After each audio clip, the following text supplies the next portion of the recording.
Ladies and gentlemen, the following singles contest is a semi-final matchup in the Super Indy 10 tournament. Introducing competitor number 1, he weighs in at 252 pounds, wrestling off of Maxwell Street in Chicago, Illinois. Here is Colt Boom Boom Cabana! Well, folks, we started with 10, we're already down to 6. Semi-final round of Super Indy 10 officially begins with the man who won Super Indy 2 back in 2003. He is Colt Boom Boom Cabana. He defeated Super Hentai Japanese star Ikuto Hidaka, as well as Matt Stryker, that would be Unibrow, not school teacher, as a means of winning the Super Indy Championship, the very event that a young Larry Sweeney watched as a fan that inspired Mr. Sweeney to become a professional wrestler. Cabana was also in the inaugural Super Indy tournament in 2002 and has been in and out of IWC since. And his opponent, he weighs in at 205 pounds, has received formal training in Hayabusa, Japan. He is the reigning IWC Super Indy champion, Super Hentai! Usually I would talk about Hentai being the Super Indy innovator and talk about his controlled aggression and howling fury, but at this point I'm more so disappointed than anything. Yes, Super Hentai ushered in the era of Super Indy. Yes, he defeated CM Punk and Christopher Daniels en route to winning Super Indy 1 in March of 2002 in Monroeville, Pennsylvania. Yes, he defended that championship successfully for 51 weeks, including a tour of Japan.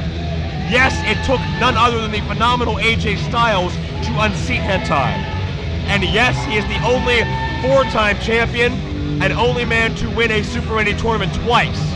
But that rich legacy was tarnished forever, in my estimation, when he assaulted Shima Zion with a chair last month, and rather than fight to earn and keep and retain his spot, he goes to the strength in numbers, the politics of Bubba the Bulldog and the Founding Fathers to try to keep on top when perhaps there are many other young lions nipping at his heels, threatening him for that position.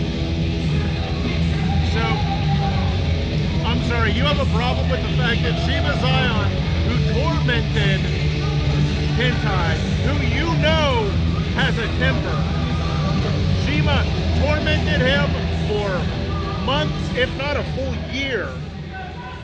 That's true. What? And Hentai doesn't forget it, and you have a problem. Shima was the reason Hentai did not win Super Indy 9, many people would claim. That's completely valid. I'm not condoning Shima's past actions. Shima's a man alone right now. He doesn't have a lot of friends because nobody trusts him, and I don't blame them. But still, Hentai has gotten the better of Shima numerous times. He did not need the extra help. Well, I just want to point out, Hentai just yelled at Colt Cabana while taking off his shirt, "This is my tournament." Well, and it is true. Colt, maybe go to a little flip-flop and fly here in a moment with these jabs. Big wind-up. A huge knockdown. Chuck Roberts claimed last month Colt Cabana never liked Super Hentai, and there may be some credence to that. Keep in mind, Cabana beat Hentai in Super Indy 2 to knock him out, and they've kind of been intertwined in Super Indies ever since, as far as competing for bracketing and positioning. Quick cover attempt here, shoulders down. And you want to talk about Hentai's temper? What about Hentai and Brother Runt back at Super Indy 5, I believe, 6 rather. I've never seen Hentai angrier, to be honest. And conversely, on good terms, how about Super Indy 8, an unforgettable matchup between Colt Cabana and Too Cold Scorpio? Very true. Right here, Colt Cabana getting his bearings after being bum-rushed at the opening bell by a very animated Super Hentai. Tried to get the jump on Cabana. Cabana will have none of it.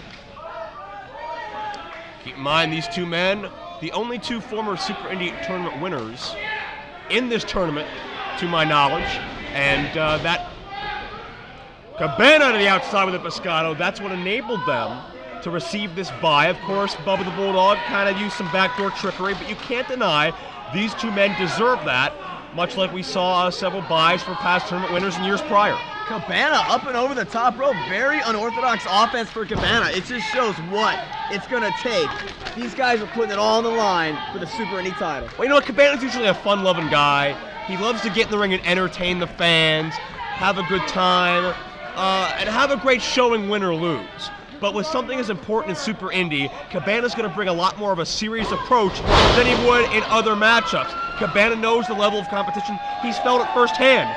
He's 1 for 3 in Super Indy tournaments. He knows how tough it is, and he's going to bring his A game. Up and over the top. Big hip lock. He is bringing his A game, but I got to be honest, he's not bringing that A attitude. He has fun, he entertains. And that doesn't matter.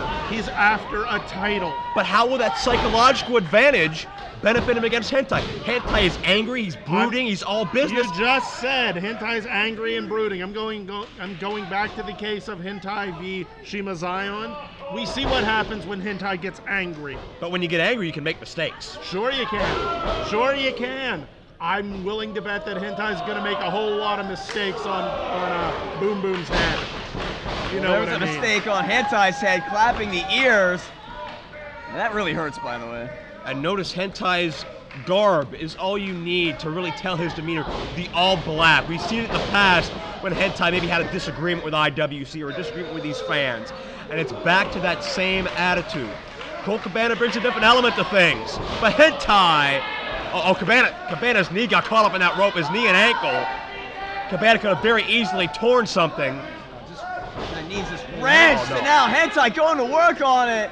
No remorse. Hentai is relentless in the corner on Colt Boom Boom Cabana, who still has not been able to free himself, and you can see the agony. It's not about good times and great memories anymore. Hentai is all business, and Cabana is feeling the repercussions. Cabana finally extricated from that very trying situation over there in the corner and rope area. It's all fun and games until you end up torquing your knee. What did I say? Attitude was wrong. And he had a misstep, and now what is it cost? Hard elbow drop right on that damaged knee. And much like we mentioned earlier with Ricky Reyes, it's important to point out Colt Cabana won one of his IWC titles in a tournament back in July of 2002, beating Shirley Doe in the finals. Colt Cabana is tournament tested.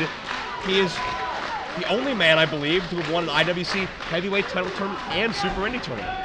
And one of only 3 or 4 men to hold both titles in any form or fashion.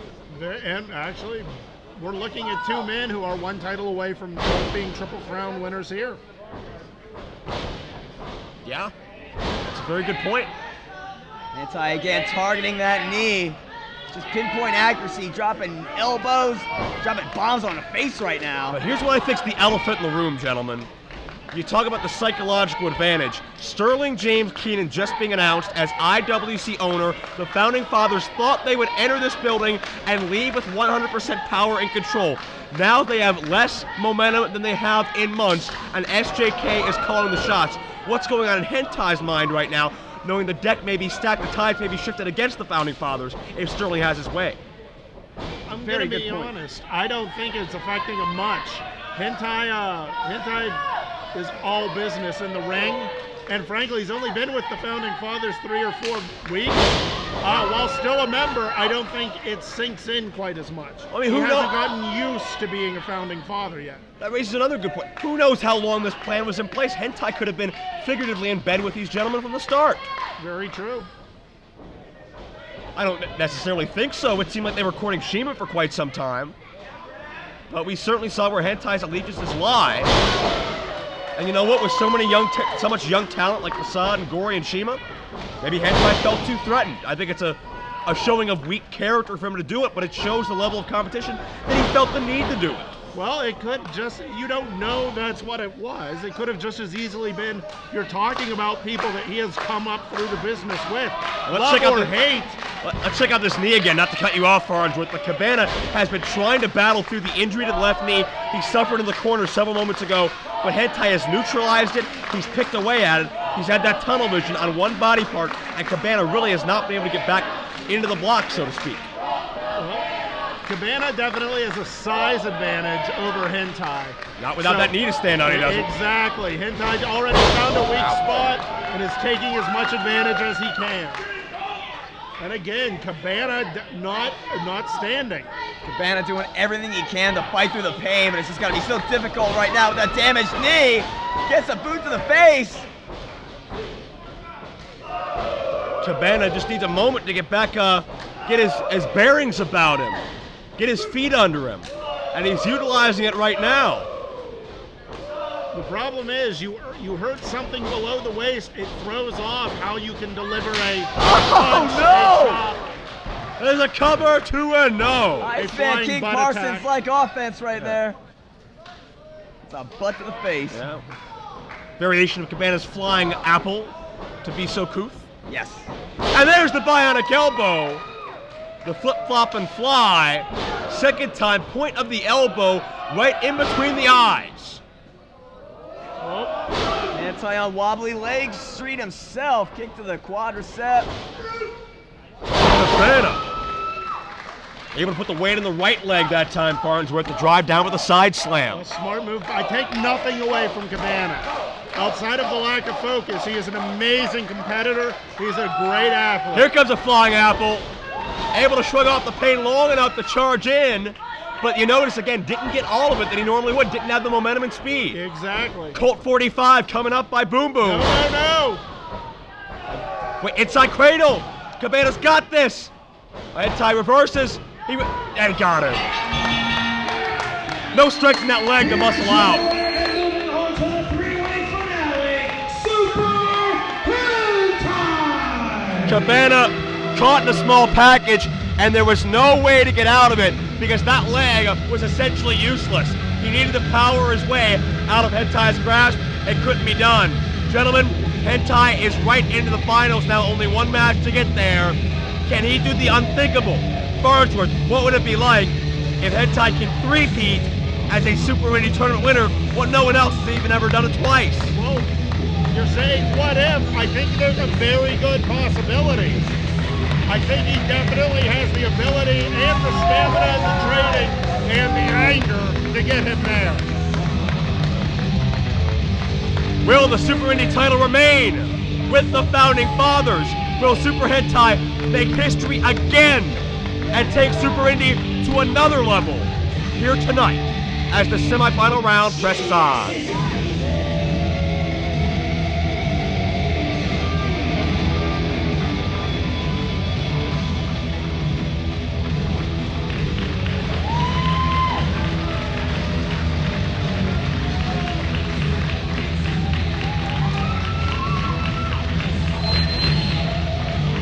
Ladies and gentlemen, give it up for Colt Boom Boom Cabana!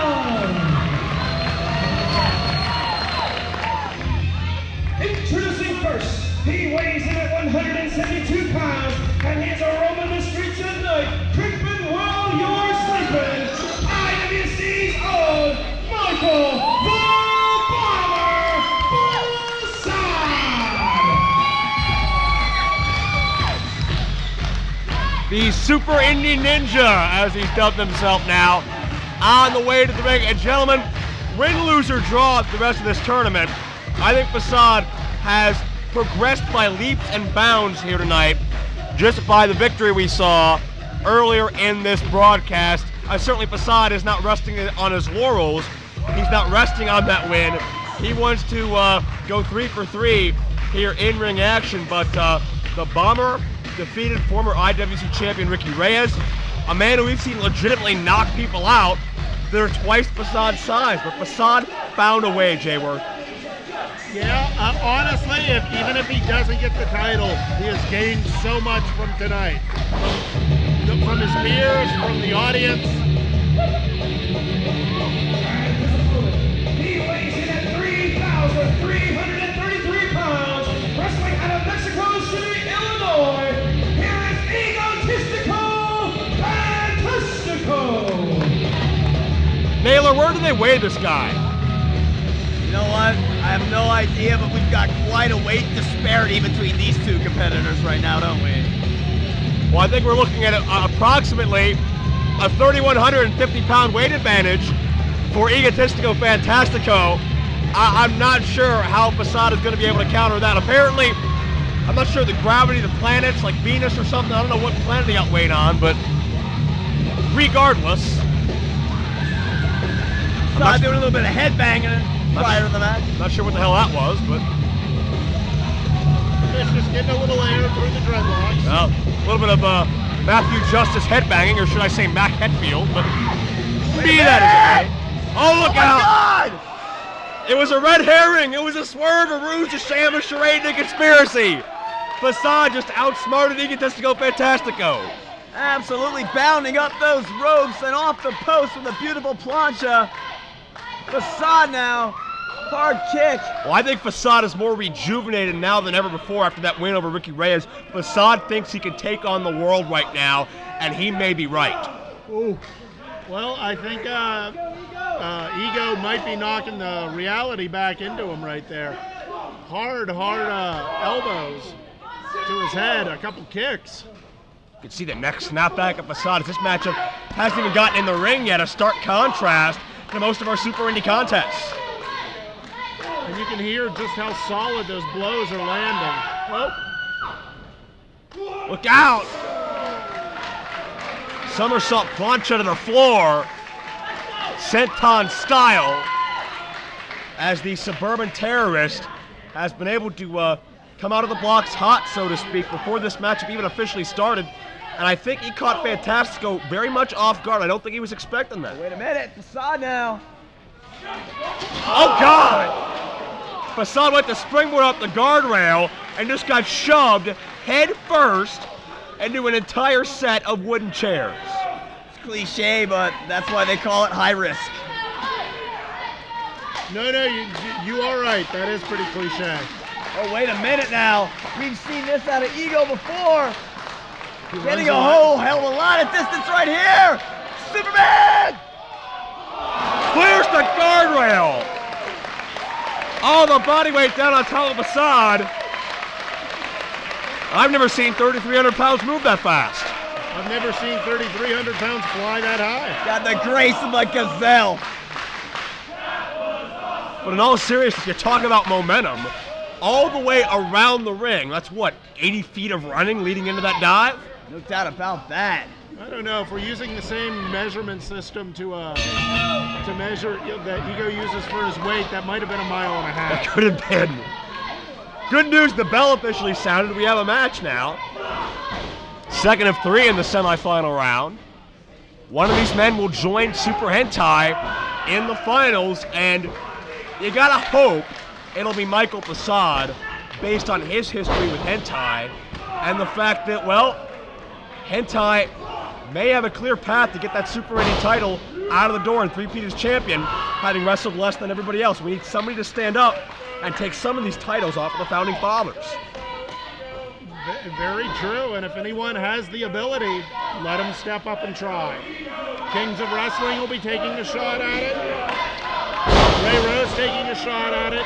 It could be Michael Facade taking a shot at it. Well, we know we're going to have 2, barring a double DQ or count out. Cover in the ring for a 2 count. Didn't hook a leg on Facade. That's going to be a big-time mistake. We saw the rejuvenation, the adrenaline rush Facade was getting through the duration of being beaten to death by Ricky Reyes just about. And we've seen that as testament to the fact that Facade has trained in endurance, and Facade is ready to up his pain threshold, to push his body beyond its normal limits. This could be Michael Facade's night based on what I've seen in the opening round. Ego though raining down with a big elbow and one right to the face. It looked like Facade tried to sneak a win there, shift his body weight over and get a pin, but Ego figured it out. Well, keep in mind, that's how Facade pinned Ricky Reyes. Good point. When we talk about the quality of matches we've had so far, what a great night. Oh, yeah. I mean, we have had some of the best Super Indy matches I've seen already just so far, and we're only through the first round into the second of the tournament. I am so glad I skipped the MMA training I was going to go to today. Oh my gosh, Facade sent for a loop on the impact of the clothesline, 2-0. Well, certainly Farnsworth, thanks for coming. I'm here every show, but you guys show up when you want. But that's fine. That works. Naylor, I'll see you again at Super Indy 11 or 12, whenever you can make it in. Man, looking forward to it. Fantastico now, back to business. Punishing the Bomber. And again, much like the strategy we saw with Jason Gory earlier on, Fantastico is grounding Michael Facade. Certainly Gory being grounded led to his issues and not being able to move on. Leg scissors now, trying just to sap the energy out of the body of Facade. And what this does, it'll restrict your breathing, it'll put pressure on the carotid artery, it'll keep you horizontal, it'll also allow you as the applier of the hold to get an extra measure of rest, think ahead a few moves, and replot your strategy.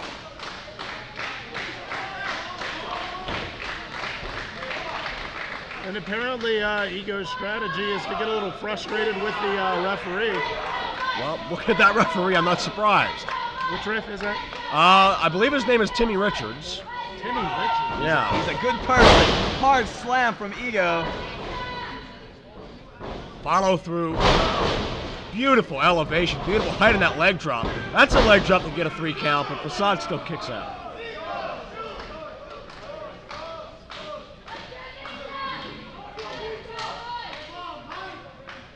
What do you think's running through SJK's mind right now? He's in charge of this whole shit.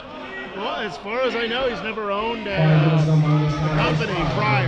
No. So this has to be sort of a new venture. While I'm sure he will not admit to it, because he will only show confidence and swagger. He has to be a little nervous. Oh, paintbrushed him twice and then elbowed him right in the face. Well, we're seeing Facade try to will himself up back to that vertical base that Egotistico Fantastico so expertly cut him off from. Facade showing that same heart and desire we saw in the opening round. And Fantastico with the point of the elbow right between the shoulder blades. Measuring those strikes, man. Oh, he's just looking to rock Facade right now. If Facade is woozy and dizzy, he's not going to springboard. He's not going to hit and run. Wait a minute! Perhaps I speak too soon. Desperation maneuver, but could that have been all the Bomber had left? Don't you love it when the Ego man makes a liar out of you, Joe? Now we got to see who can get to their feet first. You can tell Facade catching his breath, feeding off of these mouth breathers, getting some energy. Salt to the earth humans, ducks the clothesline, drop kick, right in the chest.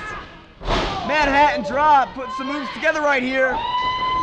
Bomber, Whoa. Beautiful counter. Oh. And now the gi comes off again. It's all business, it's time to finish this thing off. Up and over. Next with a knee, I believe, right around the jaw. Springboard's up top. No! And I defy you to find a man who can do a springboard bulldog as seamlessly as that. And that's a near fall. None north of the border, that's for sure. Worth pointing out, he jumped over the top rope, landed on the second rope for the springboard. An amazing act of aerial exuberance, for lack of a better term. In and of itself, the fact that he hit a bulldog. Well. Oh, he went Arabian. He went Arabian moonsault. He went Arabian moonsault, but he took his eye off his opponent, and Ego was waiting to drop Facade right in the back of the head again. Could do it now. Devastating release German suplex right there. Arabia met Germany. Germany won. It certainly did in that war. Whoever gets back to their feet first, that's Ego. They're going to have an advantage. Facade maybe looking for a third or fourth win right now. You could tell Facade was sort of clenching and releasing his fist. He may have had a little bit of nerve damage getting dumped on the back of his head like that. Reversal center ring. And Facade dropped. Face first, and Ego going surfboard. Fighting for it. He's not just slapping the ribs, he's punching them in. Oh man, we've seen this before too. Most devastating surfboard I've ever seen. The Taco Pizza. And will it be it? No. Oh!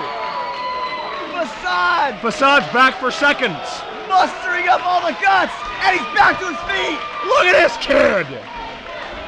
That's what Super Indy's about.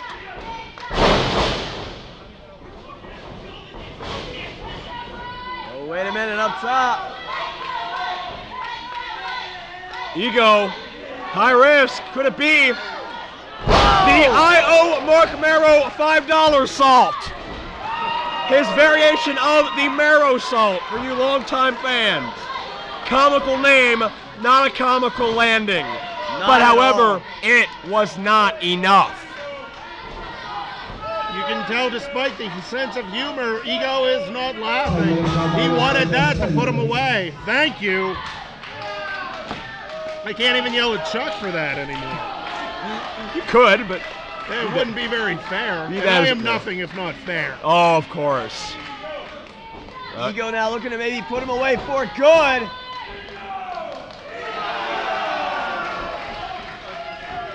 Maybe taking too much time.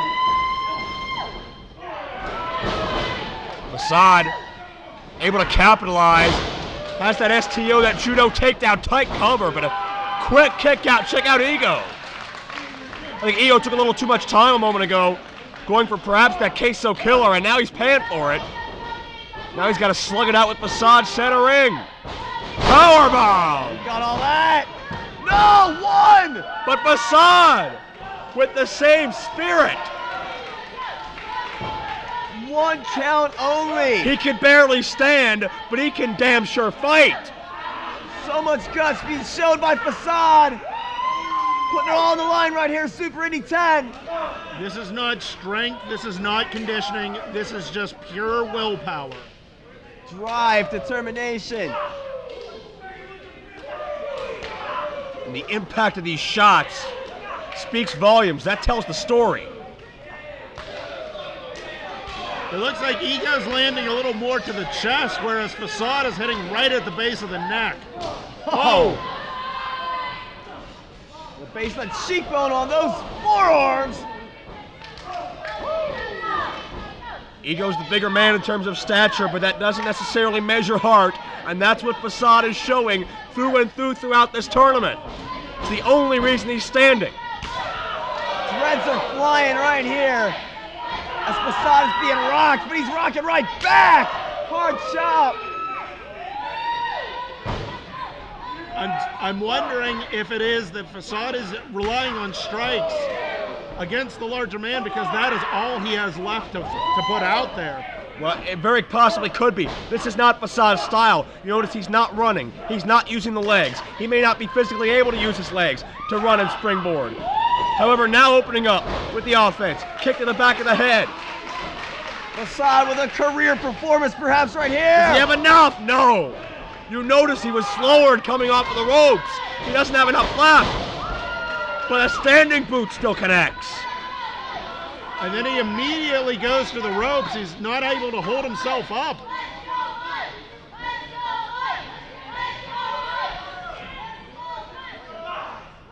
Ego trying to get to his feet. Just using Facade's ring attire to help himself back up. Again, just drilling him in the face. Facade's got to get away from Ego's grasp if he hopes to survive. The smothering power by Fantastico.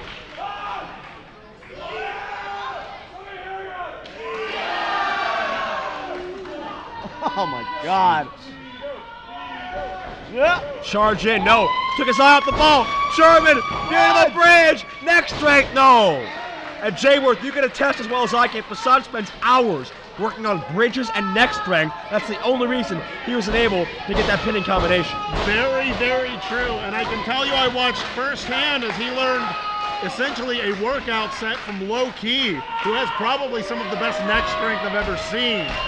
And Facade is feeling it. He may be up to a 5th or 6th win right now, but he will not stop fighting. Knee to the face. Facade lost his momentum. Gonna get it one more time. You just notice running across the ring is so tiring and taxing. On the legs, on the wind. Wait a minute. And that may have spelled the end. Queso killer with a bridge. Jeez, good night.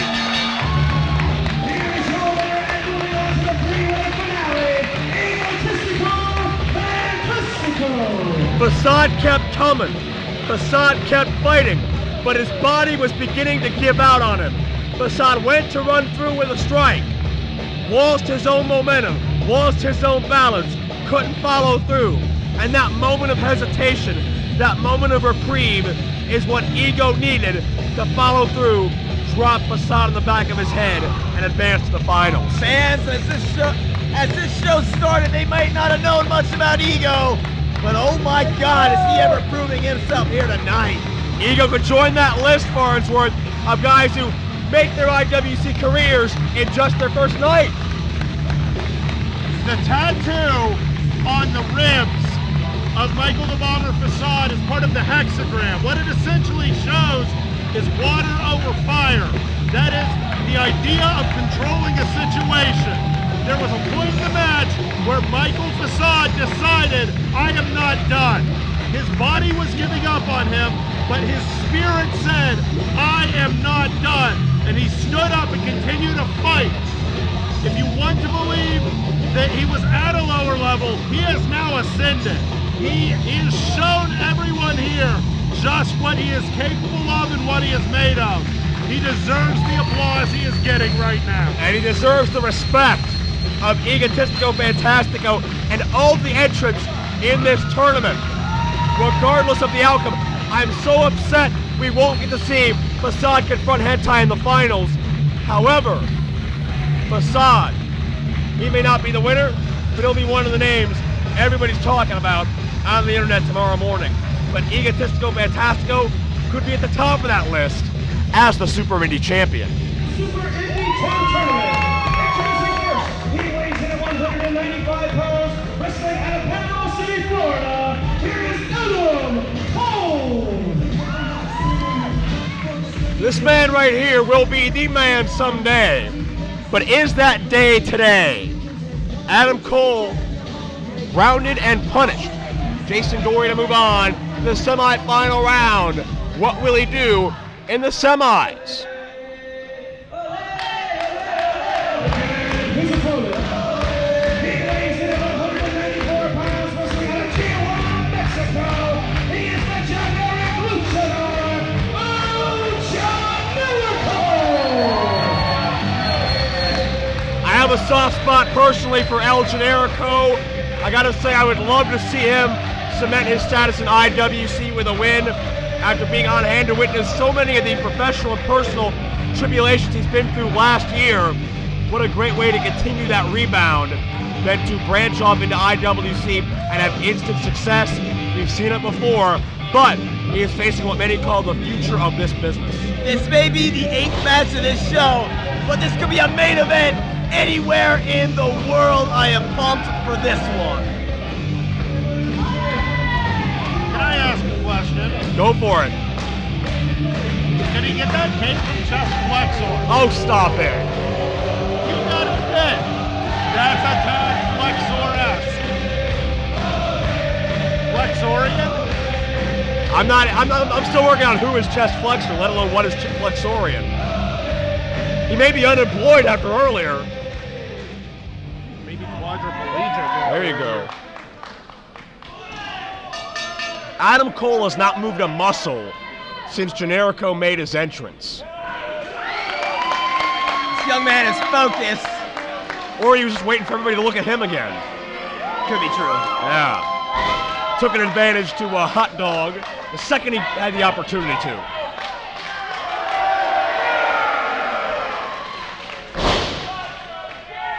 So did Generico. You're not giving him crap about it. Well, I think Generico is just sort of fighting fire with fire, showcasing to Adam Cole, hey Adam Cole, you're not as popular as you think you are. Oh! And the 21-year-old, wise beyond his years, has outsmarted the young veteran El Generico. Monkey see, monkey do. Became monkey see, monkey don't. Just baited him into those corners and now just delivering a barrage of kicks and punches. It was a smart move. He masterfully baited him into those corners. Kind of ripping at the mask right there, by the way. Sign of disrespect. Oh. So do you think that was his plan, or do you think he saw an opportunity and just took it? Well, I think Adam Cole is very, very resourceful. He likes to beat people. Well, look out. Generico outsmarts Cole, returns the favor. Adam Cole believes there is nobody better in this business than Adam Cole. Oftentimes, he lends credence to that. Will tonight be one of those times? I'm not so certain. They might call Claudio double C, but he's triple C in the ring right now. Calculated, cocky, and confident. All adjectives that describe Adam Cole. And his name's Cole. That's like quadruple. It certainly is. Lexi so energetically agreed with that. Cole drops Generico down. And Generico with a leg lariat. Could Cole be done for? Nothing doing this early.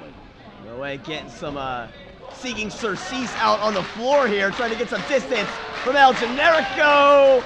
Wait a minute, big dive perhaps. Oh no! And big dive, bigger kick. And that may have been another one of those baiting type maneuvers to lure Generico to the dive. Cole capitalizes again. Yo, he got all that kick right to the face. Leaping kick to the face, mind you. Well timed. Could this be all? No.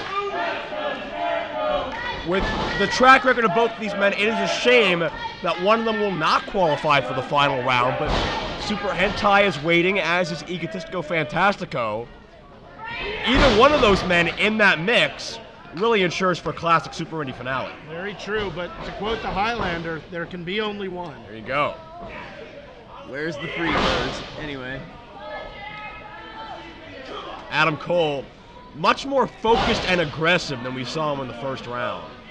I don't think Cole's very happy about the fact that he has to deal with El Generico here in the semifinals. He may have convinced himself he would have had an easier path to the top. Cole has seen all of Generico's exploits in Ring of Honor. He knows him very, very well. Is Cole on Generico's level? Maybe Cole has his own doubts and doesn't want to admit it. Maybe Cole has his own doubts and is working through disproving them right now. Very well could be. Cole taking the fight to the outside. Cole again reminding us all that he is numero uno. Big shot to the chest from El Generico. Don't speak Spanish around Generico, he'll get upset. Why's that? He's a luchador, it's his gimmick. Oh, good El point. Generico.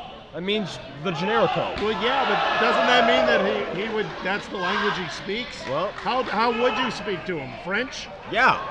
He wouldn't understand you. I beg to differ. I wouldn't understand him either. Oh no, here we go. Generico now getting some distance. No. Cole rolled back in the ring. Generico, we've seen him bound through the ropes and hit a DDT numerous times. Hey, I don't think Adam Cole will be remiss about getting a count-out win into the finals. Not at all. No one should be.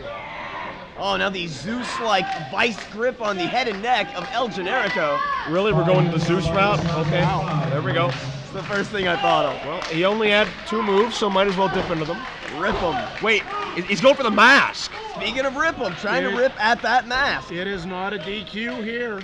And that's true. That's a major psychological advantage. Think about the culture, not only in Mexico but in Japan, around the world as well. How deeply they cherish that mask, and how being demasked is really akin to being completely disrespected and humiliated. That's exactly what Adam Cole, 2 count only. It's what Adam Cole's doing right here, ripping at the mask, trying to take it off. And this, no disrespect. Yeah, again, it's no respect. Adam Cole doesn't care about tradition. He doesn't care about the practices in this business. All he cares about is himself. Is it his tradition? Why the hell would he care? He's trying to win a match. And if he can get an advantage from messing with some guy's head because he's unlacing his mask, wah, get the win. I am all for this. I'm not saying wah. I'm not saying you shouldn't try to win at all costs. I'm just pointing out that literally millions of people around the world that Cole is blatantly slapping in the face right now. And frankly, oh, look at that! Slap all of their pets and puppies if it gets you a win. You saw Gory in the eyes earlier. Did not work out right there. El Generico scouting him real well. Flurry offense right here. Suppose you could say an eye for an eye on that one. Generico with a clothesline. The Generico can feel the energy.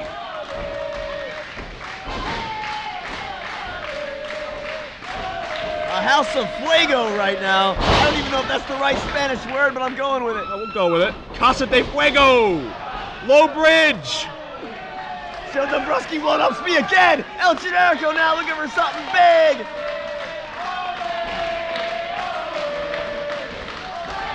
Adam Cole prone, don't waste too much time. Generico with a helo. Spreads out his body weight for maximum impact and effect. And you can see the wreckage. You can see El Generico gripping at his lower back. That may have taken out more from El Generico than it did from Adam Cole. Well, we've talked about it a lot over the years, Jay, where this is not a padding at ringside. It is a covering to protect the floor. It does not protect these athletes from anything. It is probably a 1/16 of an inch thick, to give you an idea. Plus you got that steel guardrail, you have that steel ring post, and Generico flies! Crossbody! Generico in the finals, no! Generico a half a count away. Feeling pumped right now. But he can't follow through.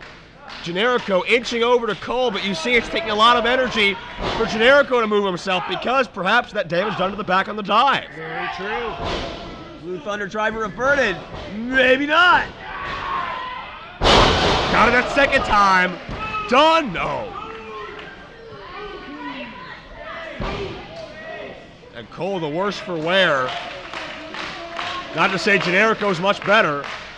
You can see the pain, the fatigue starting to set into these men as they enter deep into their respective second matches on the card.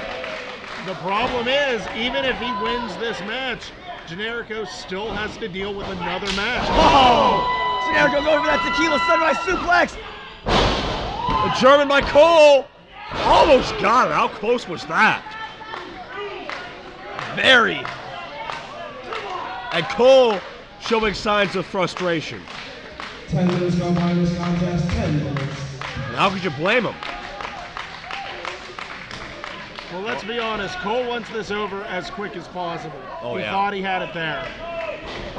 Well, this is the last semifinal matchup, so whoever wins this will have the least time to prepare. Oh, he was ready. And Cole responds in kind. The Corona kick. And now sets him up. Log blower. Hit him in the head there, too. Put him in the back of the head of the neck. I could do it. No. And there's that power lift type offense that I was talking about with Cole. He loves to pick guys up and just toss them around like that. We'll just call it the neck blower now. And You're a Adam, neck blower. all right, Adam Cole cannot believe. But now, well, that's pretty self-explanatory there, going for the mask. I thought he was going to shave. The ultimate sign of disrespect. No, you were right, Mask. He's already gotten part of the way undone from earlier. Rolls it through. Oh, it's another little 6 super kicks. Make it 2.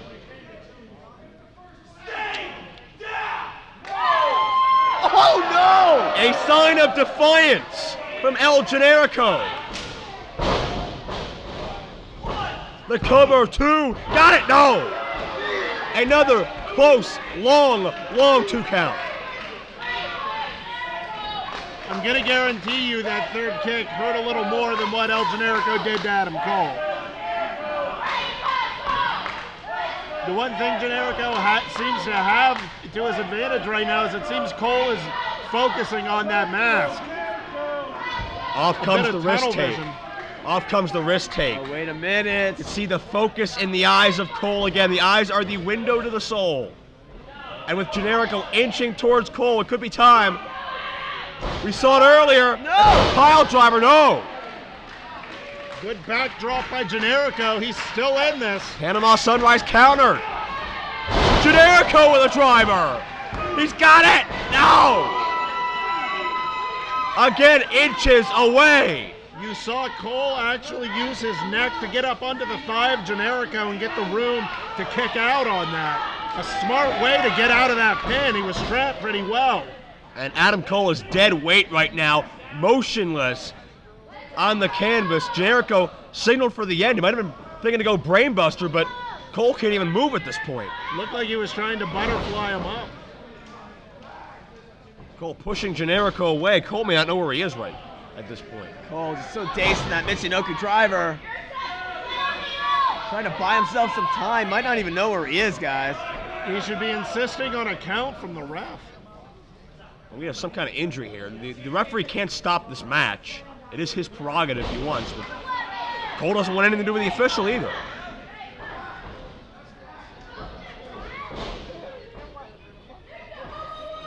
And Cole is just... Someone just said, pick that guy up. Well, it's easier said than done when the guy's about 200 pounds and he's flat on the ground. Oh, wait a minute! Oh, did you hear the snap? No, Right not above like the belly this! button. Again, the resourcefulness. Yeah! The sunrise. They could do it. It won round one. And Cole. Wait a minute! Generico was ready. Generico was ready.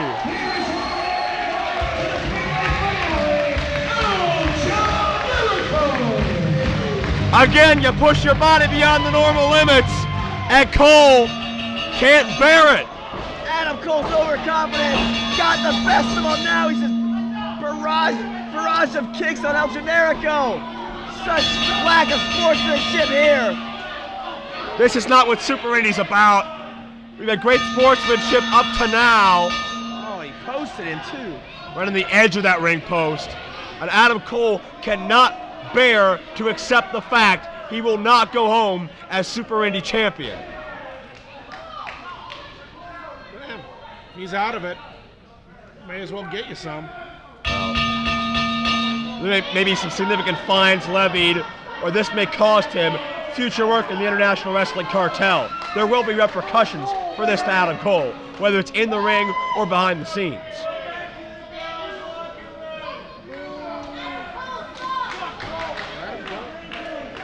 Ladies and gentlemen, at this time, please welcome to the ring, Dean Radford, the IWC Tag Team Champions, the War Machine, Gregory, and Jimmy Vegas, and the IWC Heavyweight Champion, Big League, Joe McChesney, the Founding Fathers.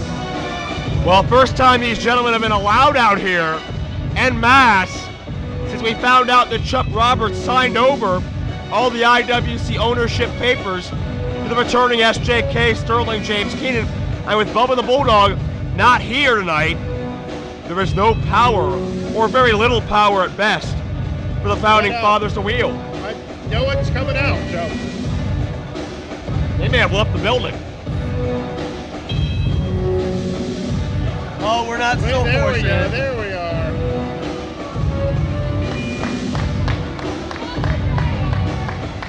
One thing they do have is all of the IWC championships and the stroke and power that comes with that, and of course, strength in numbers.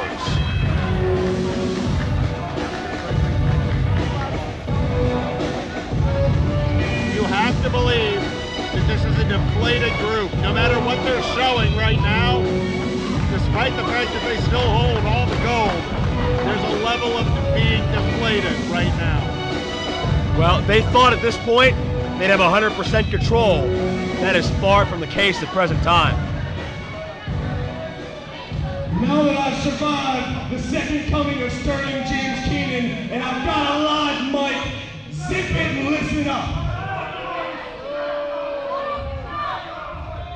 4 whores and 7 beers ago, the Founding Fathers brought forth to wrestling a new promotion.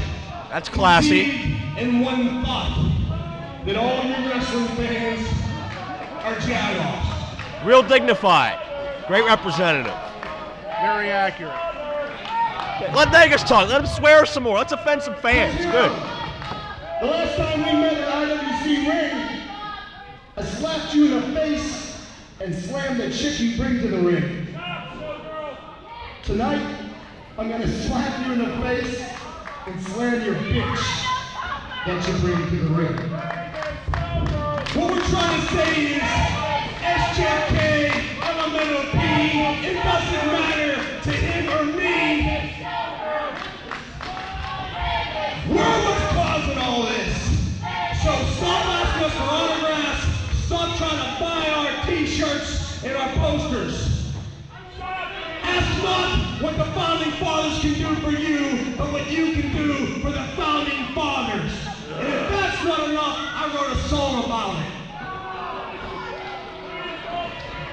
country, 'tis of thee. Oh, Lord. Sweet land, Gregory. Get the hook.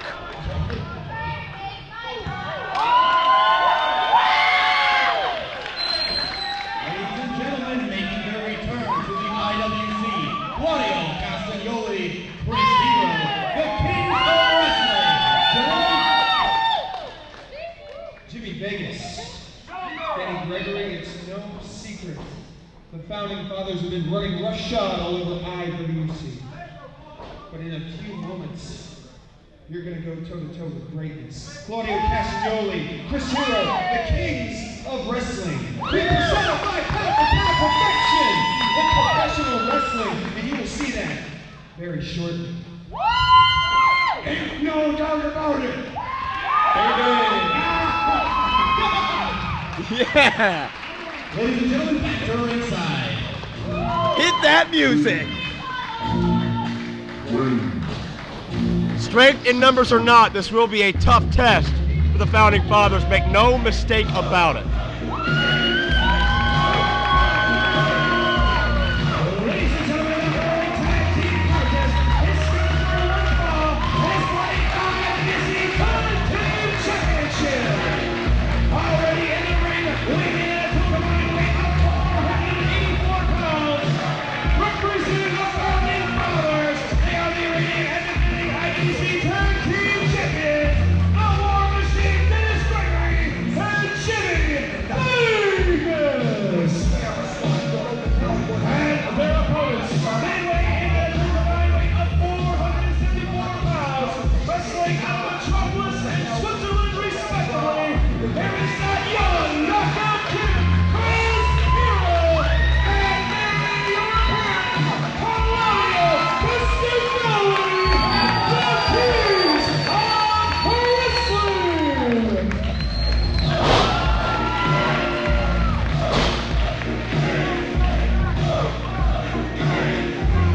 The man that concusses with his kicks and KOs with his elbows, Chris Hero, joined, of course, by the one and only Claudio Castagnoli. They are the kings of wrestling, and together they are arguably the most dominant tag team in this entire industry. I watched as they defeated the most well-known and arguably greatest tag team in Impact Wrestling, the Motor City Machine Guns.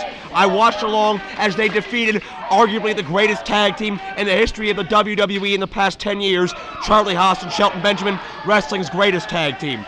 The Kings have dominated every other top tag team and every other organization they have come across. If any team can stop the Founding Fathers, it is indeed going to be the Kings of Wrestling tonight. Ain't no doubt about it. Here we go, because malfunction at the junction. Kings of Wrestling firmly in control of this one. Double Irish whip. Tag team cohesion as usual.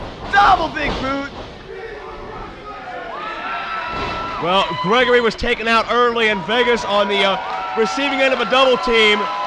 The Kings made it, what, about a year as the Ring of Honor World Tag Team Champions, overcoming all challenges, dominating the greatest tag team dynasty in Ring of Honor history, the Briscoe brothers, and turning away all other challenges in between.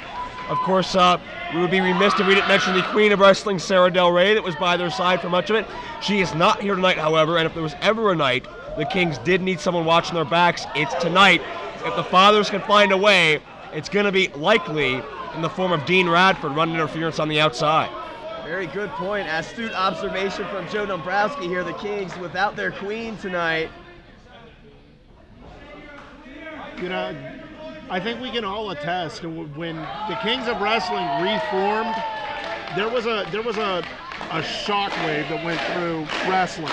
Every tag team was essentially put on notice, and they ran roughshod through each and every opposition that they found. They didn't always win, but they always showed they were pound for pound just as good, if not better, than every other tag team. Right now it's very European. Claudio Castagnoli locking up with very obnoxious Dennis Gregory in the center of the ring. Oh, look at this. Trying to get a smooch on the apron right there. Claudio chiseled, jacked, and otherwise tagged to Chris Hero right now. Very quickly comes into the ring. Smart tag team wrestling. They got him trapped in their corner. I'll tell you what, Chris Hero became infamous in Ring of Honor for holding a allegedly loaded elbow pad. This is one night I wouldn't mind seeing that elbow pad come into play. I wouldn't mind seeing the Founding Fathers get some sense knocked into them. Easier said than done, but I'm certainly enjoying the King's attempt thus far. Targeting that arm. I want to point out, I talked about the Kings of Wrestling and how well they're known, but I want to look at the other side of the ring for a second. We're talking about two guys with an incredible amount of talent and, frankly, an even bigger amount of ring skill and savvy. If you want a win, if you need a win, the first person I would talk to would be Dennis Gregory. Look at the power right now! No one knows how to eke a win out, how to make sure that he gets a W in the column better than the man in the ring facing very European. Well, Gregory is a 5-time former IWC champion. No one's even come close to that honor. Again, the strength of Claudio Castagnoli, raw power. Vegas was the first ever 2-time IWC champion in history. And Hero drives down on the arm of Gregory. Great tag team precision by the visiting Kings of Wrestling, thus far the challenging team in this contest. Hero now has that arm, continues to work on the arm, getting some leverage. Well, you know, one of the dangerous things about these Kings is that they are so well world-traveled. Whether it's American style, European style, Japanese style, Mexican style, they are so well-rounded. They can hit you with Lucha Libre. They can hit you with Johnny Saint. They can hit you with Pro Wrestling Noah. They can do whatever they want to. They can bring you styles you haven't seen in this country before. That's what makes them so dangerous. They can hit you with a Dory Funk Jr. style uppercut. They can hit you with some Sky to Lucha Libre, 2 count only. These guys, as you said, in my opinion too, the most versatile tag team in all of professional wrestling, and perhaps ever. And frankly, if the Founding Fathers want to keep hold of those belts, they have to stop Claudio from uncorking those uppercuts. He gets to dropping those left and right. This ends quickly. Oh! Well, the Kings have had a hell of a night sitting back and enjoying some great ring action. Founding Fathers, not so much. If you have a cover 2-1, no. Founding Fathers have been in the center of a lot of turmoil here tonight. And if nothing else, have to be mentally drained. No, Joe. It's a European style headlock for those of you home. Farnsworth likes his cravats. It's kind of like a fetish. I was taught to respect the cravat from one Anthony Kingdom James, wherever he is. Yeah. Rest in peace. Hey, he's not bugging me. That's all that matters. Wait, what? Never mind. Gregory with a neck breaker. Hero falls victim to that neck breaker. Beautifully done by Gregory, who goes for the cover. 2 count only. Gregory seems more concerned of keeping Hero away from Claudio than he is finishing that match off, which is not a bad idea. Of the two, Claudio has been the more dominant of the Kings thus far. He's the taller man, arguably the more powerful. But you want to talk about power, Jimmy Vegas has amazing strength in his body as well. Vegas once withstood, I believe it was 3 or 4 Jerry Lawler pile drivers in a row. One of the most surreal things I've ever seen. Vegas, a man who's beaten CM Punk, Tommy Dreamer, Raven, Sandman. And Vegas left IWC for a time, came back, and rather than work his way back up to the top, he decided to just make buddy-buddy with Bubba the Bulldog. And that's where we have our impasse. Some big strong guy pushed my face in the sand, and now he's at the top and I'm still sitting here. Seriously, listen to yourself, Joe. For the love of God. The guy has strength and power, and he came back. He has a reputation. People respected what he did, and he got to the top because of what he had already laid out in front of him. So you're saying that somebody should live off of their past legacy the rest of their career? If they can, yes. That's why we have bank accounts. Well, as an old song once said, let's live for today. And certainly Dennis Gregory living in the moment right now with a great drop kick. I'd like to counter that with a different song. All right. My country. Oh, don't start with that. You memorized the lyrics already, for goodness sake. I helped him write it. I believe it. That's why it's so awful. Vegas gets tagged in. Had I gotten more than 4 bars in, I would have been owed royalties. Reverse chin lock. Vegas using that power, leaning into Chris Hero, putting all his body weight against Chris Hero, trying to take all the air and sap the energy out of the body of Chris Hero. Yeah, Hero showing some signs of life, though. Hero not only carrying his own body weight, but 260 some odd pounds of Vegas. Again, the vertical base negates much of that. Hero creates some distance. Sunset flip. No. Hero a hair quicker. Roll up. 2 and no. And the subject of our theme of the night, Naylor, Hero and Claudio, more so than perhaps anybody else, were very, very close to Larry Sweeney, were they not? Oh, most definitely they were. Larry Sweeney managed the Kings of Wrestling. He was their agent, if you will, for quite some time. Very close bonds and ties between all three of those men, and the Kings would love nothing more than win a big match here tonight for Larry Sweeney. I believe Hero and Claudio were, maybe at least in part or occasionally, and correct me if I'm wrong, instrumental in Sweeney's training. Absolutely, both had a very major hand in Larry Sweeney's training in Pennsylvania. Yes. Knee buried, right between the shoulder blades. Gregory and Vegas are doing a great job of keeping this matchup a very non-Kings of Wrestling style. No strikes, no fast-paced offense, no power. It's all very technical, basic wrestling, very cerebral offense, and that is where Gregory and Vegas shine best. The thing that I wanted to point out was these two teams, where they are equal, where they sort of meet, as they both know what the other's going to do. They both have been around each other so long, they have formed that symbiotic bond that tag teams have. I think that lax cover ticked Hero off. Vegas draping one leg over Hero on the leg drop and tried to put him away with it. Nothing doing. Hero got him with a good body blow there. Hero, of course, has some boxing experience. Trained in boxing for much of 2008 and 2009. Gregory tagged back in. Well, boxing only takes you so far in professional wrestling. Very good point. Closed fists are illegal, but the forearms and elbows are not. Oh! Wow, he just tagged both them. In particular, Gregory, who goes down in a heap. Gregory didn't have his feet under him, and Hero fell into that, put all of his weight and all the gravity behind him. Claudio, Robert Gibson's in the ring now, over the top. Hard uppercut at a second. House of proverbial fire. Momentum shifts here from fathers to kings. Will Kings reign supreme here tonight? Will they capture IWC Tag Gold? Claudio uses that weight to its advantage. You don't see a big man fly like that, but Claudio is the exception to the rule. Oh, move out of the way, ref. Time for the giant swing, perhaps? There's a playground near the facility, but this is the biggest giant swing I've ever seen. This swing, very European. And very effective, very lengthy. Oh my God! He can do nothing but think about it, can Dennis Gregory? He's got this. No. He As had close just as you the can shoulders possibly down. get. Absolutely. Claudio now looking to put him away. Wait a minute, the big man. Vegas has Claudio from behind. Double team. Almost a miscue. Claudio helps him out a little. KRS-One perhaps. Hero in the ring. In position. Wait a minute. Oh. Patented Kings double teaming.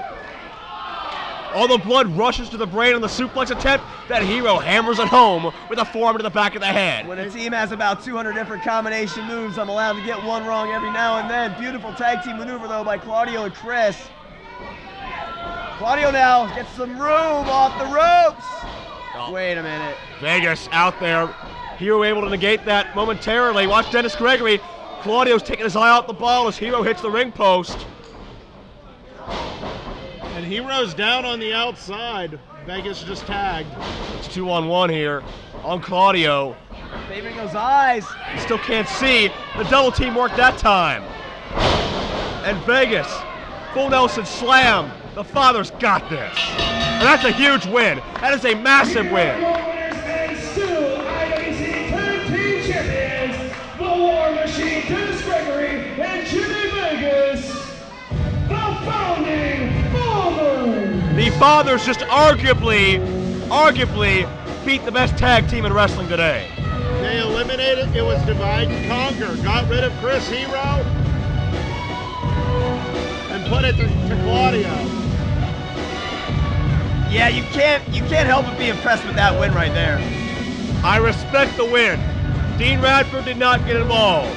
The other cronies did not get involved. And yes, this proves these gentlemen are still at the top of their game. This proves they are still worthy of being a major part of IWC. But do they deserve all the attention they've gotten? Do they deserve all the breaks they've gotten politically? The jury's still out on that one. But the best team in IWC, Founding Fathers, Gregory and Vegas, dethrone the Kings.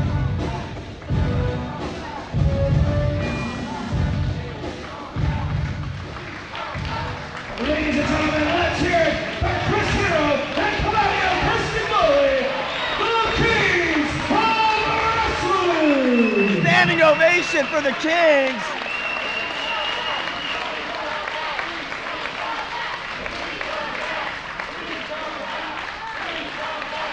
Great ovation for the Kings, and still a hard-fought effort here for their friend and confidant, Larry Sweeney at Super Indy 10.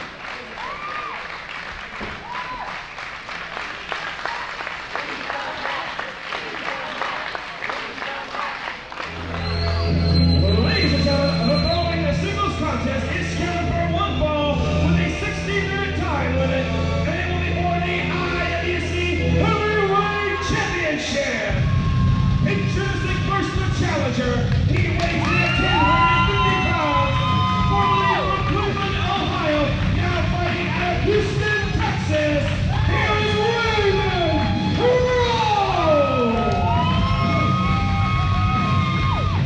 The man who rose to fame in IWC Wrestling as one half of the Cleveland Mafia tag team, known as a suplex machine and an emotionless assassin, Jay Worth. We have seen Ray Rowe run through 2, 4, 6, 8 different men at once in his path of destruction. You felt the chill in the room from when John McChesney froze when Ray Rowe returned. You could see the fear and the absolute acceptance of the beating he was going to have to go through if he wanted to hold on to a title. Wrestling out of Erie, Pennsylvania, he represents the Founding Fathers and is the reigning and defending IWC Heavyweight Champion, John McChesney. And while we haven't publicized it a lot on IWC broadcasts, Big League McChesney is the reason why Ray Rowe has been gone. McChesney beat Ray Rowe in a loser leaves town match in Cleveland. With Rowe not able to wrestle in his hometown anymore, he chose to leave the wrestling industry and relocate down to Houston, Texas. However, when the Founding Fathers rose to prominence, and Ray Rowe, well, he always told Jimmy DeMarco, "You need a favor? Call on me." That favor was cashed in after DeMarco lost his career, and that's why Ray Rowe is back for vengeance against all the wrongs the Fathers have created. And I want to bring special mention as well to John McChesney's t-shirt. It is not the Run IWC shirt that the Fathers normally wear. That shirt says, and I quote, "Run Rowe back to Texas." I don't know that I would anger Rowe, because A, I'm not sure that Rowe feels anger, or at least feels anything other than anger, so I don't know that he knows how to name it. But, you know, poking at the bull's never a good idea. Not at all, but we know McChesney is not alone. Gregory and Vegas are obviously tired from their war, hentai preparing for the main event. But don't forget about Dean Radford either. But then again, don't forget about SJK. We haven't seen these men cross paths many times in IWC, but as I mentioned, a storied rivalry in other regional organizations, most notably in the Cleveland area. And the simple chant of Rowe is going to kill you. We've heard echoed over the years, and may not be any more truer in the past than it is here tonight.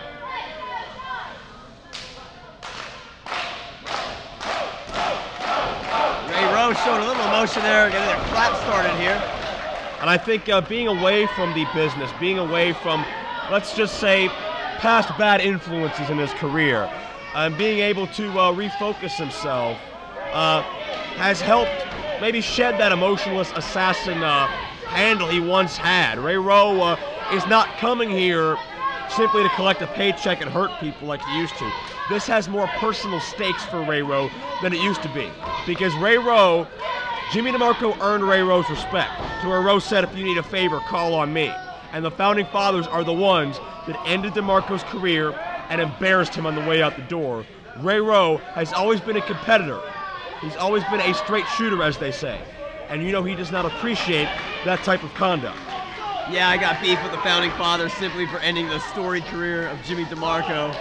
I miss you, buddy. And now Jimmy DeMarco is no longer allowed. Oh, look out. Rowe got a little too fixated on the IWC title, and Big League saw his opening. And I was about to mention, and there you see Rowe shrugging off the pain. DeMarco, last we know, not even allowed back in IWC venues as a result of the restraining order set forth by Bubba the Bulldog.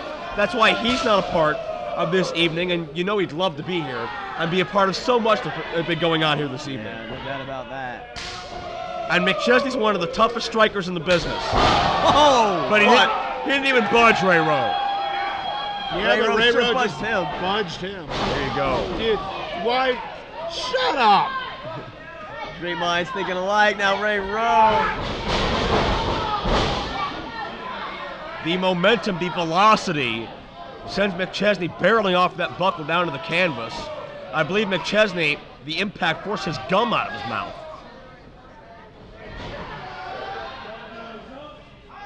Vertical suplex holds him. What time is it? That looks like 6 o'clock. You're welcome, Kingdom. Yeah, who do you ever beat? Ray Rowe. Let McChesney think about it. And that's just a minute example of the scary power Ray Rowe possesses.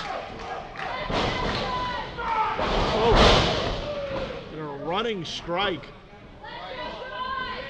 Ray showing he can mix it up. He's a striker, he's a wrestler, he's a grappler. But more so than anything, he's on a mission. McChesney was the guy that ended DeMarco's career. Those chair shots to the head, the humiliation afterwards, forcing Chuck Roberts to make that 10 count. It was all Founding Fathers, but mostly Bubba the Bulldog and Big League John McChesney. McChesney pays dues here tonight. 10 pounds of gold versus the enormous beating he's going to receive. You can tell McChesney knew he wasn't getting out of this unscathed, whether he wins or loses. Hopefully for him, the power and control and prestige is worth it. But everybody better be fixing to move. No, McChesney. Oh my, that's going to change his evening plans. McChesney used his surroundings to his advantage. Drove Rowe, crotches him, right on that steel guardrail. Rowe is prone precarious now. Certainly feeling. Oh my God, what in the hell? What are you doing, McChesney? Oh. Didn't want to give the fans the satisfaction of seeing something breathtaking. Something that John McChesney may have done when he won the Super Indy. When he won the Super Indy title back at Super Indy 4. And who did he go through to win that? He beat Loki in the finals. He certainly did. Hell, he beat CM Punk in the quarterfinals. That's big. It's very big. And it's led to him being the man in IWC now. But that overhead throw, that suplex of Ray Rowe, may very quickly change that as we have a 2 count. That was pretty big as well, wasn't it? That's just the beginning of what Rowe can unleash. And you see the emotionless eyes gazing in on McChesney. We're seeing a little bit of the Ray Rowe of old right now. Yeah, just because Ray Rowe is not 100% emotionless killer doesn't mean he opened up a patchouli store somewhere down in San Francisco. This is not love and happiness here. This is a man who still wants to hurt some people. McChesney manipulating the official in his way to not only keep separation from himself and Rowe, but also illegally dig into the eyes. And Rowe goes shoulder first into that ring post, which is not round. There are edges that can dig into your skin. And it is indeed steel. But you probably already knew that at home. The people in the crowd might not have. Well, yeah. Well, you know. That's why Naylor's here. All those years on those message boards are paying off. No doubt about that. As now Ray Rowe just hangs perilously, easy for me to say, outside the ring as McChesney brings him back in. Wrist lock.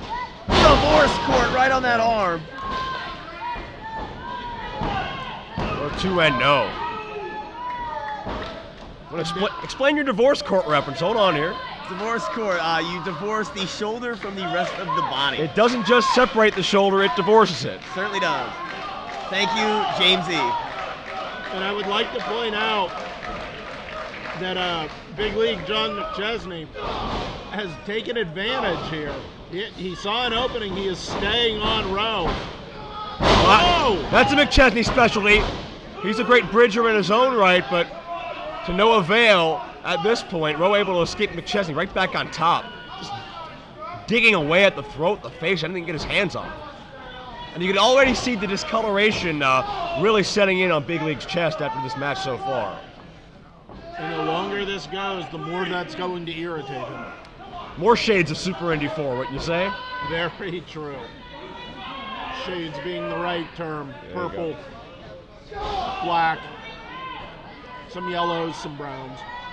McChesney, along with Hentai, the most decorated Super Indy champions in history. So you got to give the edge to Hentai as the two-peater of the tournament itself. Potential three-peater. We'll answer that question in a minute. But right now, McChesney continuing to focus on that arm and shoulder. You got to say that's a very sound strategy, basically negating, nullifying any of those potential suplexes. You'd have to think so, yeah. Rowe uses a lot of leverage in those suplexes and a lot of strength as well, but if you don't have one of your limbs, and of course the left arm is traditionally the weaker of the two limbs, the two arms, much easier to soften up, much easier to create oh my God, some sort of a problem with, but that's the disadvantage. You still got the right to chop away. He certainly does. More discoloration, Jayworth. Yeah, I'm kind of feeling that one, and I haven't hit. Oh! McChesney down in a heap. Ray Rowe feeling it right now. Gigantic clothesline. That is the look of the former IWC Tag Team Champion when he is in his element. Oh. Death Row coming up. Death Row. Countered by Big League. Roll up. Might have some trunks, not sure, but not enough. Wait a minute. Whoa. Rachel Power. A TKO. McChesney's put a lot of men away with this. But Rowe ain't one of them. Rowe the big kick out. The amount of strength it takes to lift up a man the size of Ray Rowe. I'm impressed with McChesney. Especially after the beating he's taken, to be able to summon that kind of strength. And it's not often in Ray Rowe's IWC career you've seen him down this long. True, very true. Testament to Big League. But he's taken his eye off Rowe, and that could prove to be fatal. Oh, wait a minute. Hurricane Rana, no leverage. No leverage. Sit out powerbomb. Got it now. He planted him. I don't know that he got both legs over the arms for the pin. That may have saved Big League right here. Minute, Rowe. Rowe's going knees. We've seen this many times, Jayworth. The knee pads come down. Bone of the knee about to be driven into McChesney's anatomy. It lets you put a point on what you're doing. Oh. The official got... Did McChesney push the official in the way? I hope so. Uh-oh. He must have, because look at the opening. Jimmy Vegas. Speaking of size. Cha-ching slam coming up. No, counter. Suplex City. Oh! The T-bone. That's the second heaviest person I've ever seen him T-bone. The thrust kick by McChesney, but no official. We got it. No! McChesney's own mind games, own illegal practices almost cost him, and it may have. Those extra few seconds may have been the difference. Very true. If you come up with a nefarious plan, you have to make sure it executes properly. But what is going to happen? How will the Founding Fathers react if Rowe wins this title? Because right now McChesney, he's got a chance to win it, but he's desperately trying to revive it. Deadlift into the German. Oh my God. Unreal power. It's a shame that Father's Day is tomorrow, because I'm pretty sure Big League just forgot all of his family. Probably his own name. If he could play any instruments, that's gone. Has Rowe revived the official enough?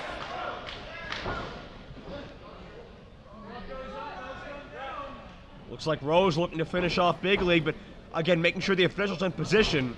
Rowe's a sitting duck to the Founding Fathers without the official here.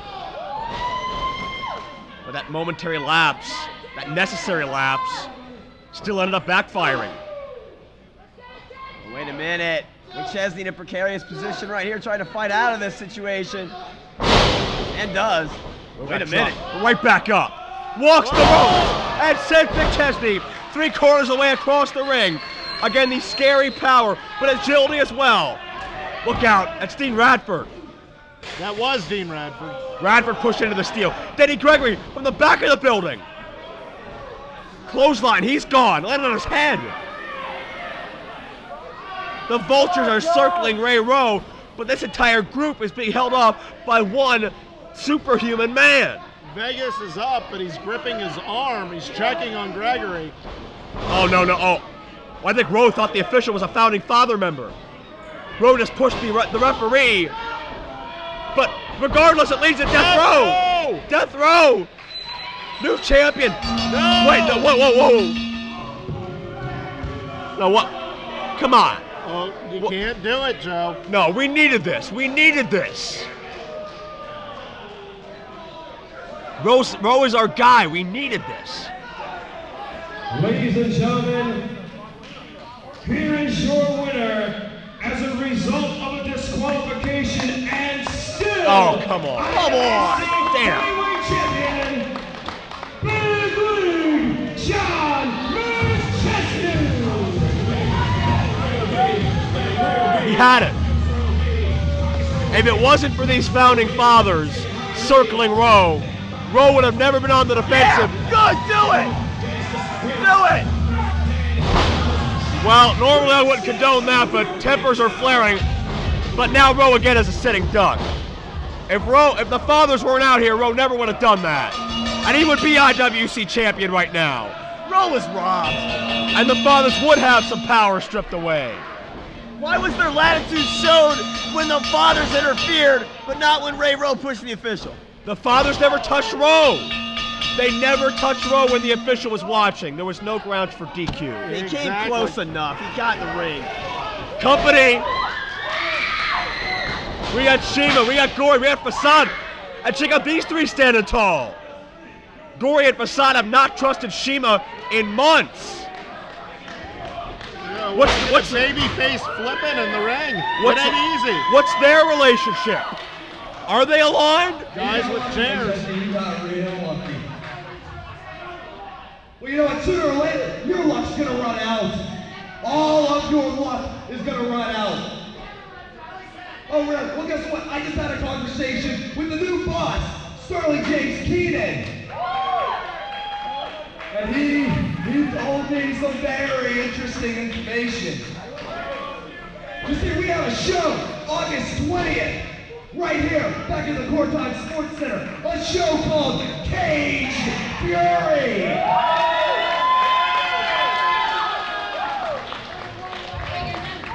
And first of all, I know he's not out here. Oh, he's probably preparing for his big match right now. He's got a lot on his mind. Well, Super Hentai, try preparing for your match with this on your mind. One more time. It's gonna be a rematch from last year. And I'm gonna make you my bitch this year, Super Hentai. Get Shimazaya, Super Hentai, in the cage.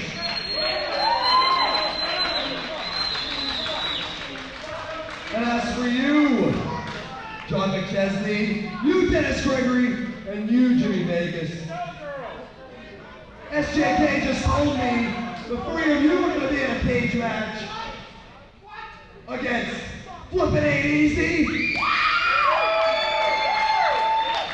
And no surprise here, Rowe, baby! Oh yeah, the youth get their chance to stand up. So August 20th, each and every one of you, get your tickets as fast as you can, because you will be here to witness the death of the Founding Father. Do the Founding Fathers truly deserve all the titles, all the accolades, all the main events? Well, there's an uprising, Jay Worth.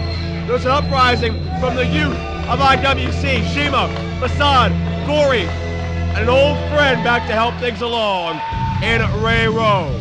These men, in my estimation, are what IWC truly stands for in 2011. But gentlemen, can they get the job done inside the very intimidating, perverse, solid steel cage? I don't doubt that they personify everything that IWC will be. But to become everything that IWC is, they have to go through these very, very smart and able men. Shima, Facade, Gory, and Rowe will not be held down, and it comes to a head August 20th, IWC live event and DVD, Cage Fury 2011.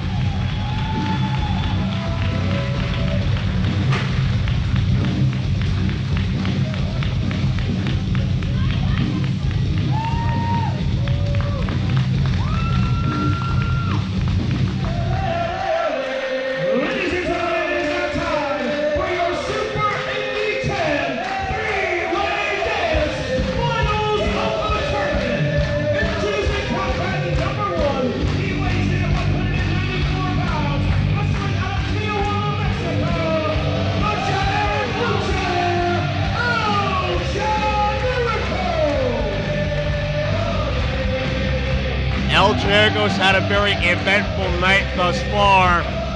He has certainly risen above to the top of the heap, so to speak, made it to the final three in the field of 10. Can Generico win the Super Indy title in his very first outing in the International Wrestling Cartel, as we have seen others do in the past? I can't lie, I'm definitely pulling for El Generico tonight. Sure, this capacity crowd would agree. He certainly looks winded, though. Well, he's been through Adam Cole, he's been through Samurai Del Sol. Not an easy task.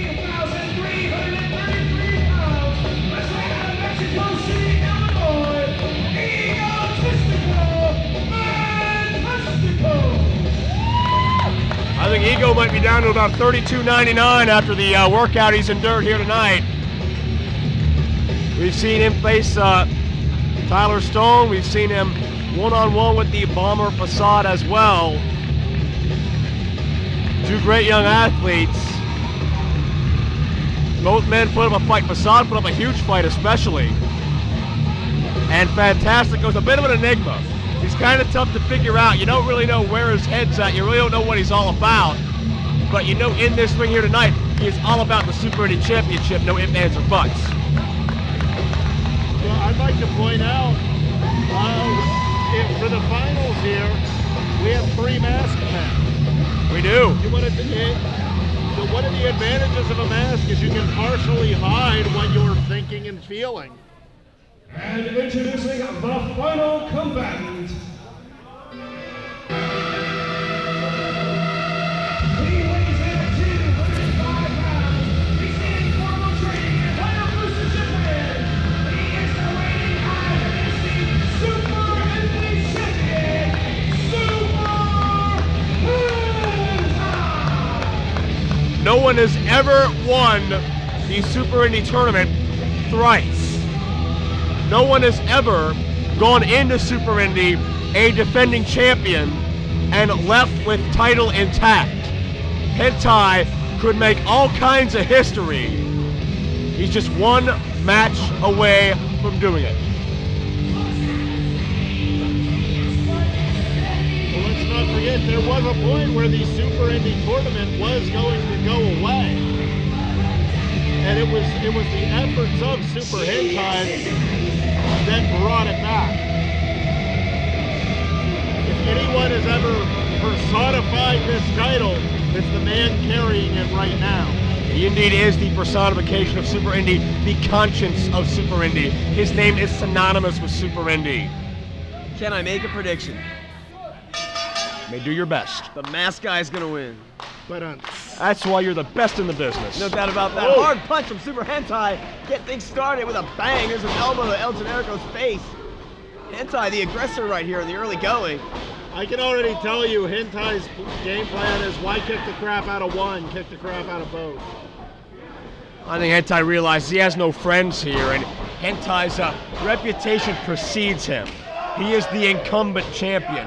He is the inaugural champion dating back to day one.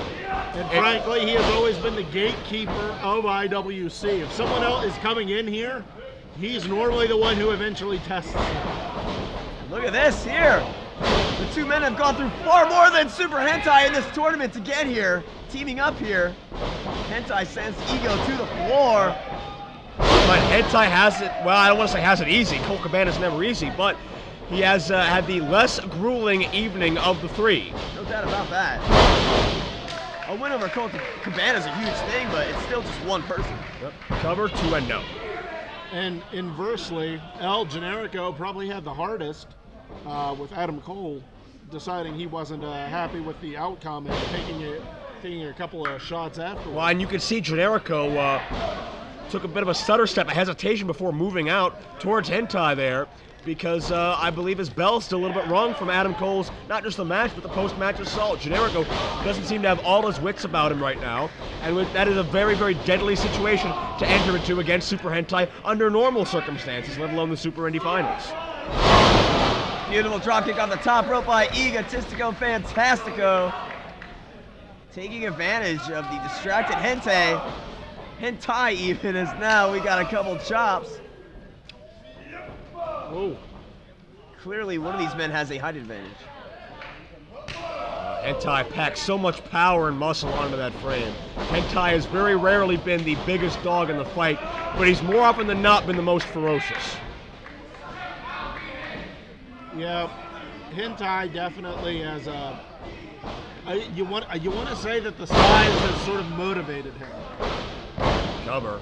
I know that motivates me. Hentai, just with that low center of gravity, hard forearm to the face. And keep in mind Hentai's non-Super Indy accomplishments. He defeated the most well-known incarnation of the Midnight Express to win the IWC Tag Team titles back in 2005. That's Loverboy Dennis and Beautiful Bobby. That's a huge feat in itself as well.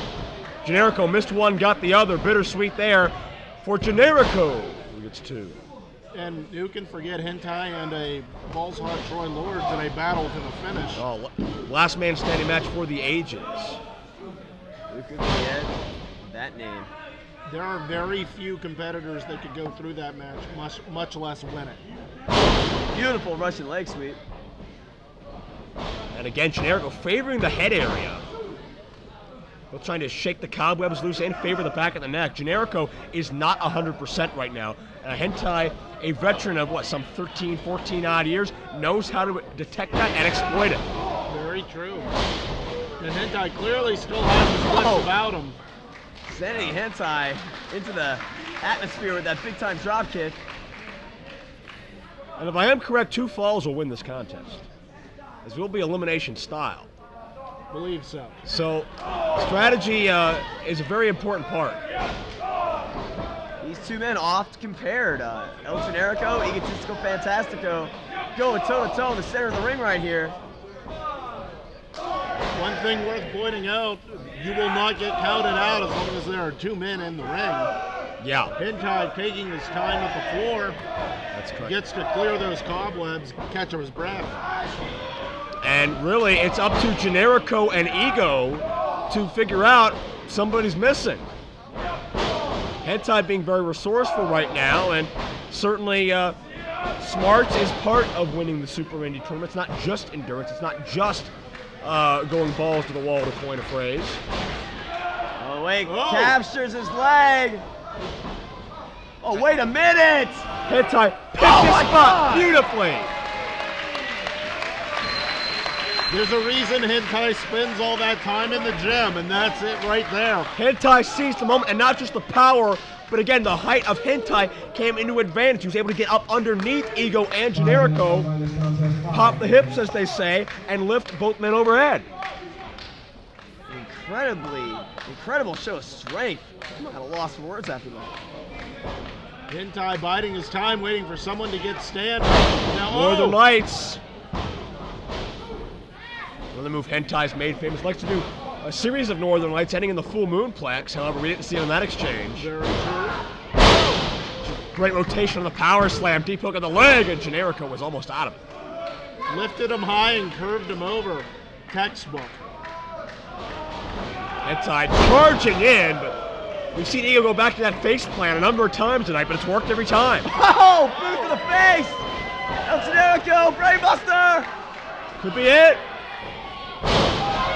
Got it. He's won matches with us earlier. Will the champ be out first?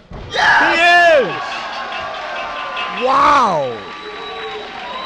That's huge. Whoa!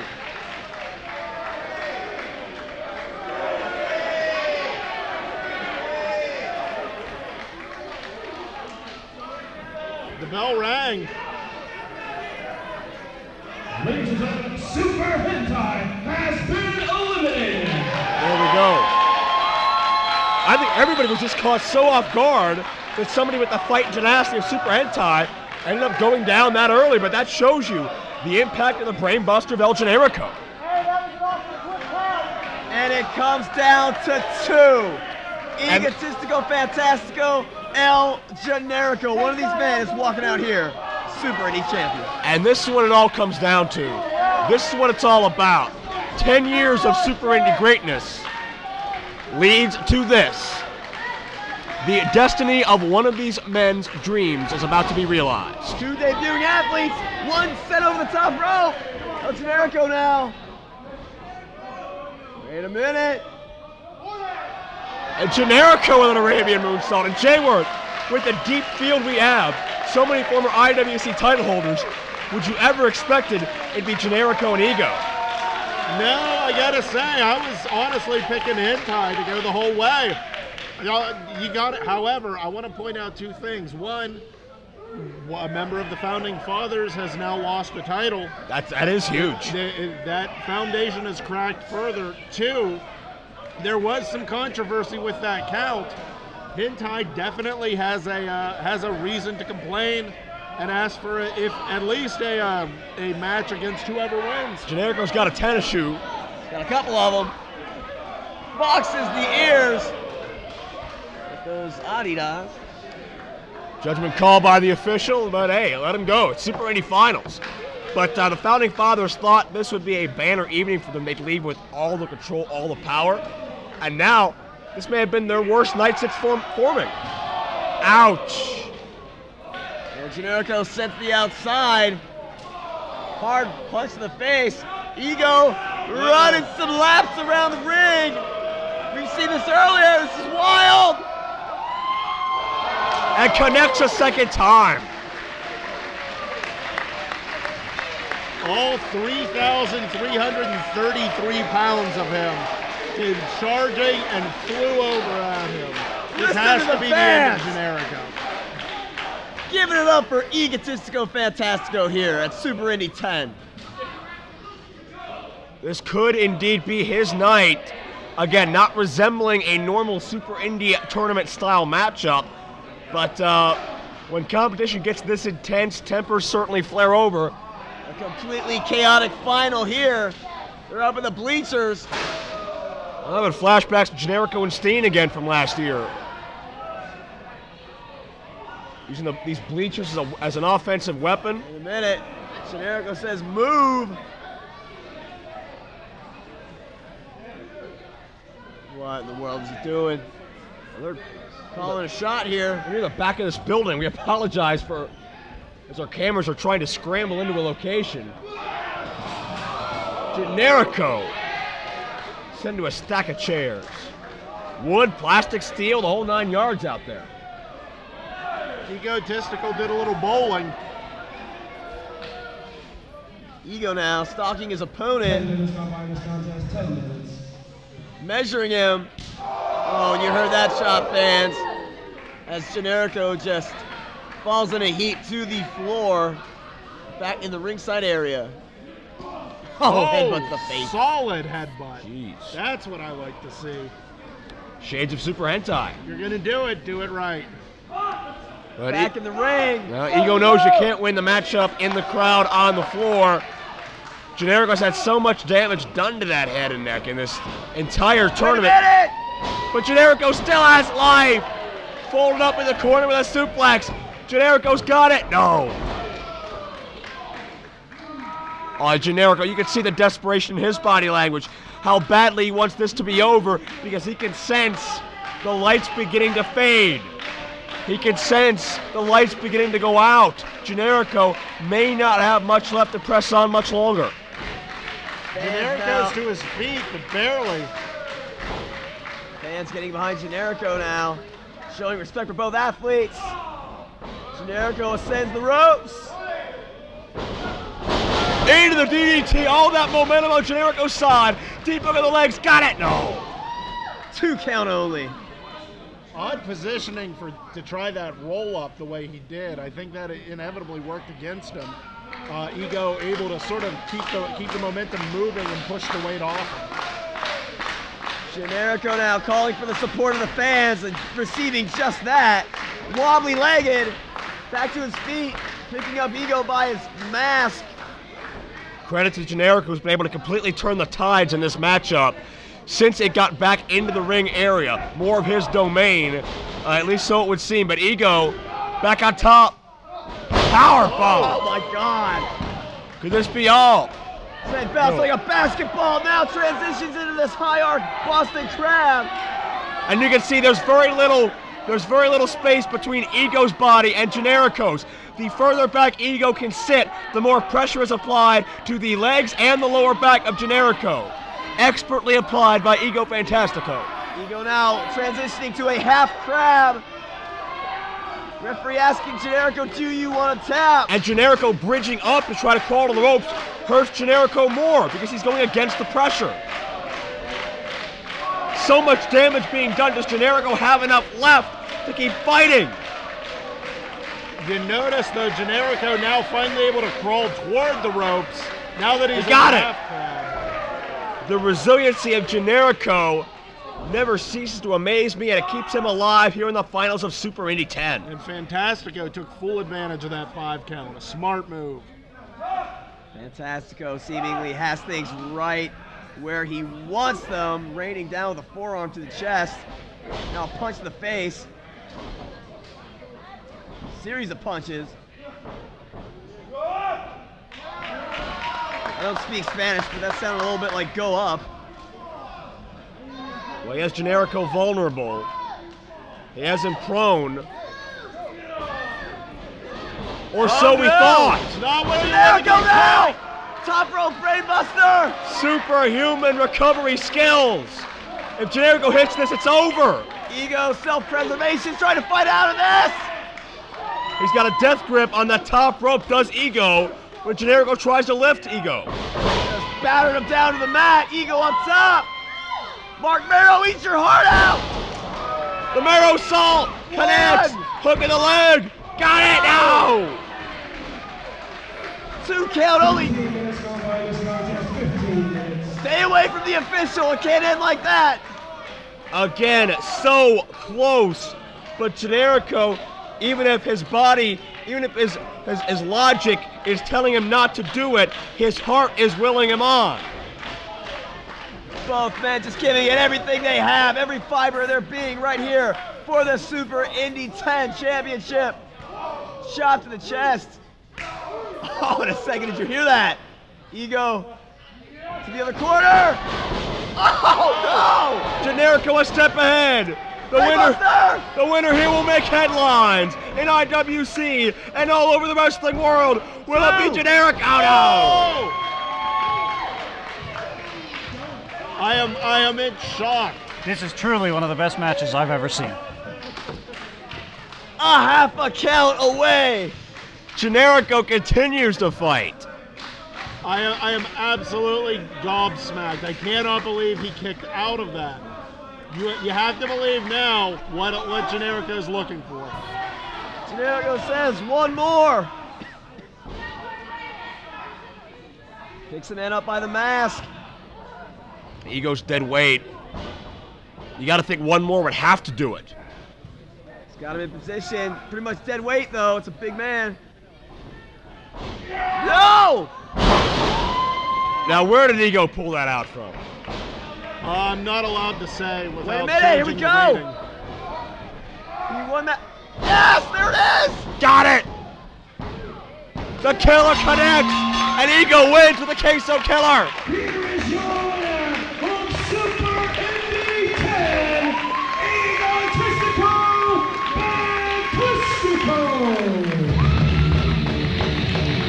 What a victory for a debuting athlete here in the IWC, surviving 9 of the other most toughest athletes we could find in and out of IWC. On this night, the man laying in the ring, Egotistico Fantastico, was indeed the best of those 10, and that speaks volumes. I think it's safe to say that the ego has landed.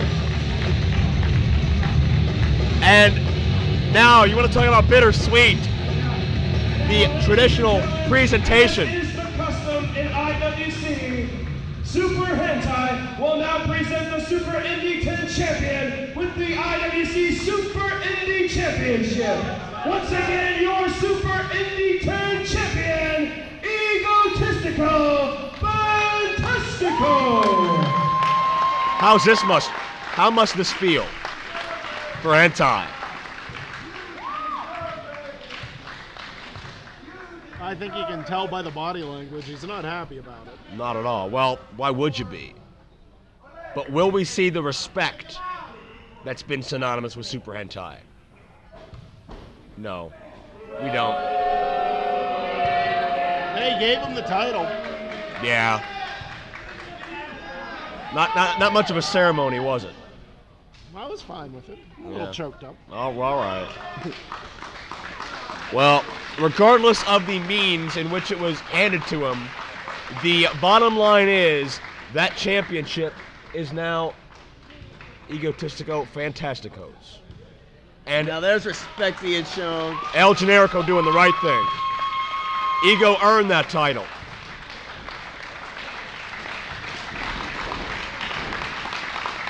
Round of applause for 2 awesome debuting athletes here in IWC.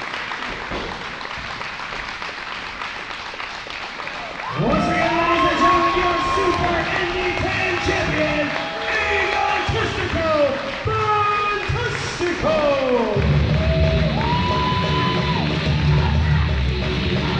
Egotistico Fantastico has made his IWC career in just one night, but now, gentlemen, he's the target. He's got the bullseye from the Founding Fathers and from IWC's elite. Everybody will want a shot at that IWC Super Indy Championship. And you can hear the chant starting for Sweet and Sour. All of this in honor of him. If I can just take a moment, Larry, I miss you. I'm sorry you're gone, but I hope this honors you. Love you, Alex. And I'll tell you what, Sweeney, I had a lot of opportunities to have worked with him here at this table over the span of 5 or 6 years. Yep.